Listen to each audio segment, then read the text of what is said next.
minasan konnichiwa. O genki desu ka? Kyou no bunpou wa nani nani te miru desu. Nani nani te miru wa JLPT N4 Nihongo ni Yoruku Shiken no bunpa desu ne.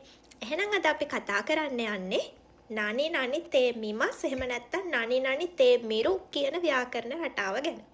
හරි මේ bunpo එකේ ඉන්නේ JLPT N4 exam එකට.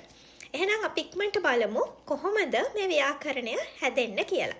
ඒ වගේම මේ bunpo එකේ තේරුම තියෙන්නේ අපිට මොකක් හරි ක්‍රියාවක් කරලා බලනවා කියන අදහස ප්‍රකාශ කරන්න ඕන වුණාම මේ nani nani te miru එහෙම නැත්නම් nani nani te mimasu කියන කොටස අපිට සම්බන්ධ කරන්න පුළුවන්.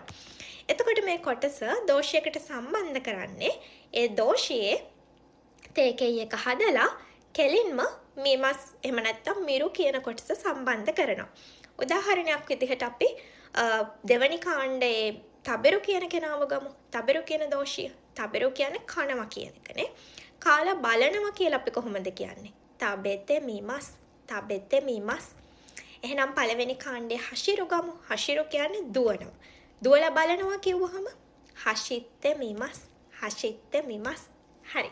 එහෙනම් හරියම ලේසියිනේ මොනවා හරි ක්‍රියාවක් කරලා බලනවා කියන අදහස ප්‍රකාශ කරන්න ඕන වුණාම අපි මේ nani nani te mimasu එහෙම නැත්නම් nani nani te miru කියන කොටස සම්බන්ධ කරනවා. උදාහරණ විදිහට මම මේ කෑම කාලා බලනවා. watashi wa konoriyori o tabete mimasu. watashi wa konoriyori o tabete mimasu. හරි. එහෙනම් මිරු එහෙම නැත්නම් මිමස් කියන එක අපිට සාමාන්‍ය දෝෂයක් විදිහට යාගේ ඕනම ස්වරූපයකින් තියන්න පුළුවන්. ඒ කියන්නේ මොකද්ද? හිතන්නකො අපිට ඒ ක්‍රියාව කරලා බලන්න ඕන කියන එක ප්‍රකාශ කරන්න ඕන වුණාම ඒක කරලා බලන්න ඕන. කොහොමද මොකක් හරි දෝෂයක් ඕන කියන හොෂී කියන එකට කන්වර්ට් කරන්නේ? අපි සාමාන්‍යයෙන් තයිදෙස් කියන එක සම්බන්ධ කරනවානේ N5 වලදී ඉගෙන ගත්තා. එහෙනම් තේ මිතයිදෙස් තේ ඒක අර මිමස් කියන එක අපිට ඒක මස් අයින් කරලා තයිදෙස් කියන එක සම්බන්ධ කරන්න පුළුවන්. උදාහරණ විදිහට කාලා බලන්න ඕන. තබෙතේ මිතයිදෙස්. තබෙතේ මිතයිදෙස්. ඒ වගේම අපිට කාලා බලමු කියලා කියන්න ඕන නම් තබෙතේ මිමෂෝ. තබෙතේ මිමෂෝ. මම මේ තබෙරුම ගන්න යා හරිම ලේසි දෝෂයක්. යාවර වෙන ඒවට දාද්දි ඉක්මනට තේරුම් ගන්න ලේසි නිසා. හරි. එහෙනම් මේකේ මතක තියාගන්න ඕන ඕනම ක්‍රියාවක් කරලා බලනවා කියන අදහස ප්‍රකාශ කරන්න ඕන වුණාම ඒ දෝෂයේ තේකේ එක හදලා තේ මිරු එහෙම නැත්නම් මිමස් කියන කොටස සම්බන්ධ කරනවා.